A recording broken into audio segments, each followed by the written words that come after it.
Bonjour à tous, c'est Dorzio pour Génération Mobile. Bienvenue à notre vidéo qui va opposer la Smartwatch 2 de Sony sortie l'année dernière à la LG G Watch sortie cette année.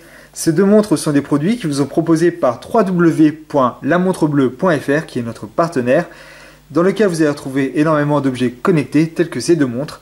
Et sachez qu'ils ont un très bon service et suivi client.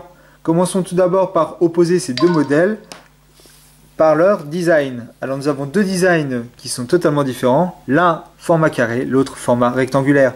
Commençons tout d'abord par la plus ancienne qui est la Smartwatch 2 de Sony. Alors fort de son expérience avec la Smartwatch 1, Sony continuait d'innover l'année dernière avec cette Smartwatch 2. Nous avons ici une montre qui présente un aspect plutôt carré avec des coins arrondis, une grande vis qui permet de protéger l'ensemble. Vous pouvez voir ici que l'écran est au format rectangulaire avec une résolution de 220 x 176 pixels. Elle présente des boutons tactiles sur le devant, qui ne sont pas sans rappeler ceux que l'on retrouve sur les smartphones Android, avec un bouton tactile paramètres, accueil et flèche retour. Vous avez ici les lettres Sony qui apparaissent en haut du cadran, avec un capteur de luminosité permettant d'adapter la luminosité de l'écran par rapport à la luminosité ambiante, et ainsi pouvoir gérer l'économie de batterie beaucoup plus facilement. La montre a également un très beau liseré chromé en acier qui fait le pourtour du cadran, qui rajoute du sérieux sur le cadran en plastique dur de très bonne qualité. Vous pouvez également voir un bouton de grande dimension qui n'est pas sans rappeler les boutons que l'on retrouve sur les smartphones de Sony, le Z1, Z2, Z3 par exemple.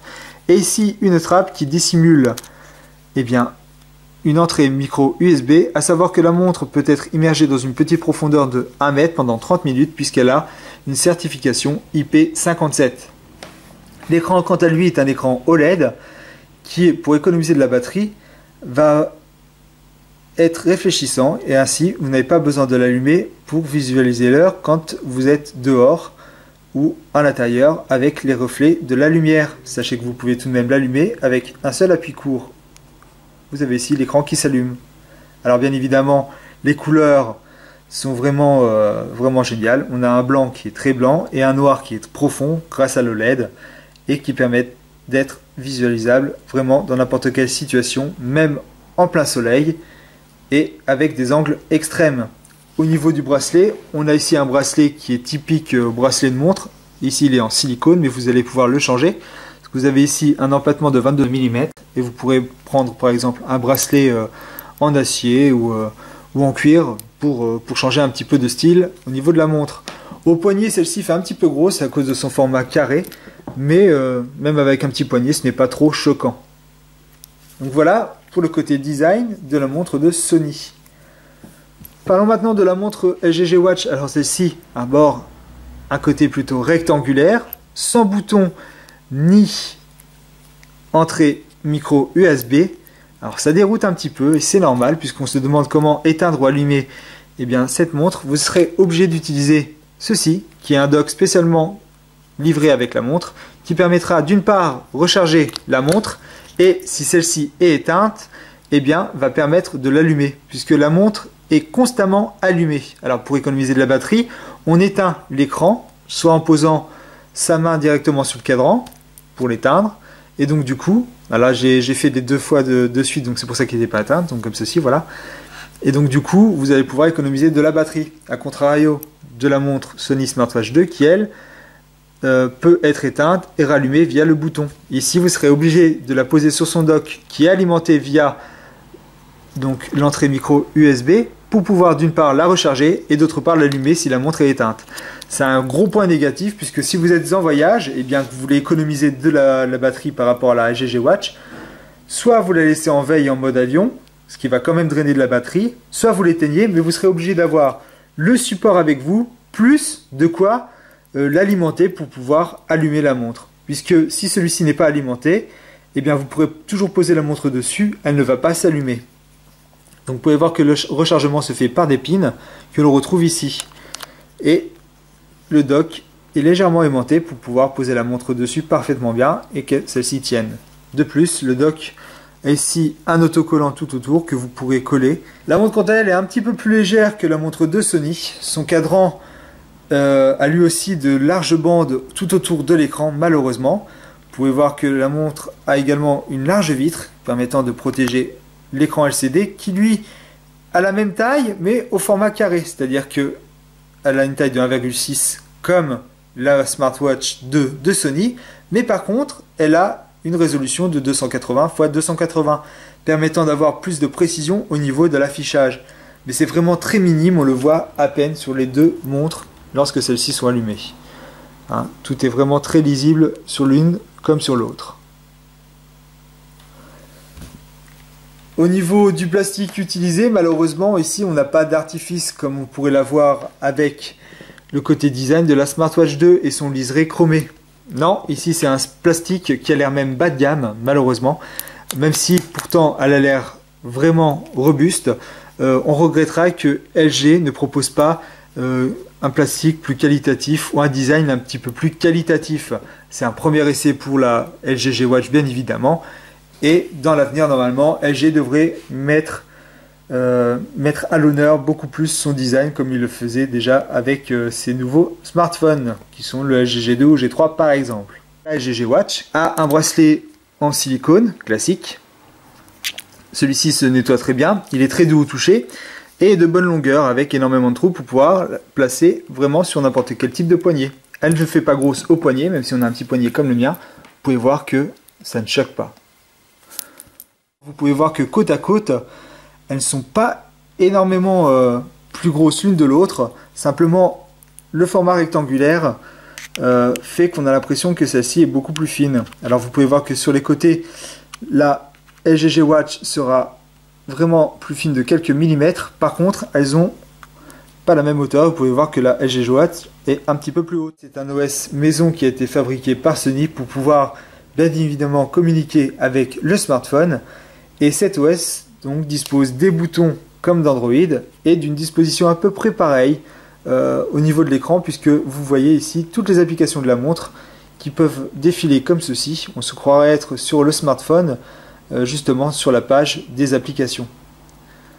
Donc vous pouvez voir ici toutes les icônes des applications pour les lancer très facilement, comme la calculatrice par exemple, ou encore les applications Facebook, Instagram ou SMS, et pourquoi pas même Office Pro, la météo, des notes ou encore Runtastic.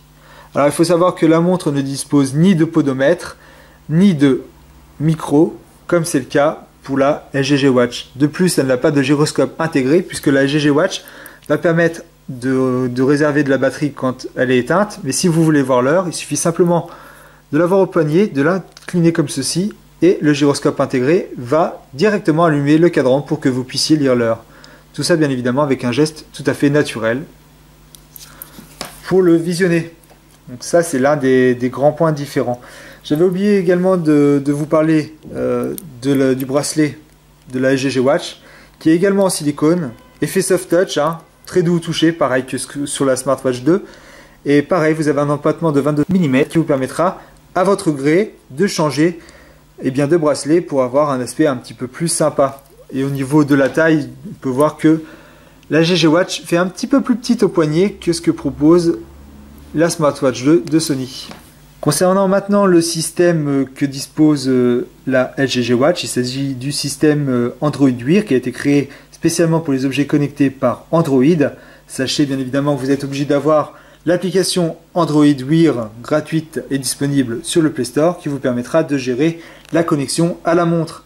Alors Android Wear a vraiment été bien pensé, on a des petits airs de Google Now qui vous permettront de visualiser des notifications mais également quelques commandes spécialement conçues pour Android Wear, et c'est des commandes que les applications telles que Facebook, WhatsApp ou alors encore Hangout vont vous proposer, comme par exemple faire un j'aime sur un message que vous venez de recevoir, ou alors carrément répondre à ce message via le micro incorporé à la montre. Alors vous pouvez également lancer des commandes telles que l'écriture d'un SMS ou d'un email par exemple, activer une alarme tout en la dictant comme on le retrouvait déjà sur Google Now avec le smartphone. Vous pouvez également faire une recherche, lancer un appel, mais par contre les appels ne pourront pas être passés via la montre mais via le téléphone. Donc vous allez pouvoir dire par exemple OK Google, appeler un ami, et hop, un ami va s'afficher ici, va être appelé. Alors si vous avez une oreillette Bluetooth, vous allez pouvoir directement faire la conversation, sinon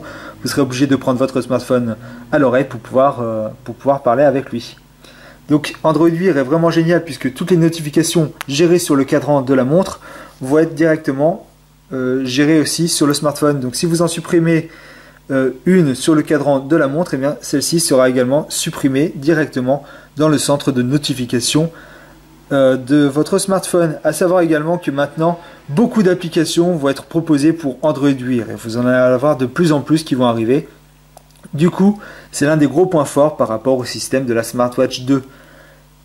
Vous avez les plus grandes applications, bien évidemment, qui s'y sont mises et qui proposent dès aujourd'hui pas mal de petites fonctionnalités directement via la montre, sans passer par le smartphone. Et ça, c'est vraiment très sympa. Donc voilà, je vous invite à aller voir le test de la LG G Watch si vous voulez voir comment fonctionne Android Wear plus particulièrement. En conclusion, nous avons ici deux montres qui ont un prix quasi similaire, 199 € pour l'une, 189 € pour l'autre, sauf que la Smartwatch 2 de Sony étant sortie l'année dernière, vous allez pouvoir la trouver en occasion pour beaucoup moins cher. Et ça, c'est vraiment encore un bon point. Vous allez pouvoir visualiser toutes vos notifications très discrètement sur l'une comme sur l'autre, sachant que sur la LG G Watch, vous allez pouvoir les gérer directement et les supprimer directement de l'écran de votre montre et également du centre de notification de votre smartphone. Au niveau du système, il va falloir avoir un smartphone qui est composé soit d'Android 4.3 au minimum pour la LG G Watch. Par contre, vous allez pouvoir avoir un système qui est antérieur puisque la montre de Sony permet de fonctionner à partir de Android 4.0 et ça c'est un bon point. Autre point important, la Sony Smartwatch 2 a beaucoup plus de style que la LG G Watch. Par contre, elle a un petit peu moins de fonctions comme le micro incorporé et également le gyroscope intégré. Par contre, ce qui est vraiment très embêtant, c'est que la LG G Watch est tout le temps en fonctionnement et donc du coup la batterie va être très vite drainée.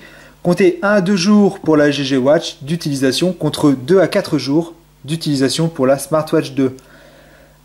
En utilisation moyenne ou alors si vous la sollicitez très peu. Donc du coup vous êtes obligé d'avoir un cadran éteint pour l'une quand l'autre réserve de la batterie grâce à son superbe écran OLED qui permettra de visualiser par réflexion l'affichage et l'heure. Bien évidemment, l'utilisation du dock de la LG G Watch n'est pas du tout pratique lorsque vous êtes en déplacement, comparé à la Smartwatch 2 de Sony qui permet, grâce à son bouton, de l'allumer et de l'éteindre. Et en plus de ça, de pouvoir brancher la montre n'importe où via son port micro USB pour la recharger ou la connecter, par exemple, à un ordinateur. Donc, au niveau des deux systèmes, on a deux systèmes qui sont différents et qui propose aujourd'hui des applications quasi similaires. Cependant, Android Wear va vite évoluer et proposer beaucoup plus d'applications que l'on peut retrouver sur la Smartwatch 2 de Sony. Alors si vous cherchez une montre connectée pas trop chère juste pour gérer quelques notifications, voir vos SMS, voir les notifications Facebook, ou encore voir votre chemin et utiliser cette montre pour gérer et créer une alarme, des notes, voir votre calendrier, ou encore l'utiliser comme télécommande pour la photo ou commander votre lecteur musical, la Smartwatch 2 de Sony vous ira à ravir. Par contre, si vous voulez avoir les dernières applications qui vont être mises à jour directement pour Android Wear et faire exactement tout ce que je viens d'énumérer pour la Smartwatch 2, eh bien la LG de Sony, la LG G Watch, sera un produit fiable avec bien évidemment beaucoup plus d'avancées technologiques et également donc le pilotage à la voix qui est vraiment très agréable à utiliser. Cependant, il faut savoir quand même que si vous êtes dans un lieu public ou alors dans un lieu où il y a un petit peu de bruit, la LG G Watch va se montrer un petit peu plus difficile à piloter à la voix. Et par contre, le système là est vraiment sympa lorsque vous voulez répondre à un SMS, envoyer un message ou répondre directement à Facebook Messenger par exemple via la voix, sans pour autant sortir le smartphone de la poche. Ce que ne propose pas la Smartwatch 2 de Sony. Voilà, si vous avez des questions et commentaires, je vous invite à les laisser sur notre vidéo et vous abonner à notre chaîne YouTube, c'est complètement gratuit. Vous serez informé des dernières nouveautés en termes de smartphones, objets connectés et tablettes. C'était Dorzio pour Génération Mobile. À bientôt.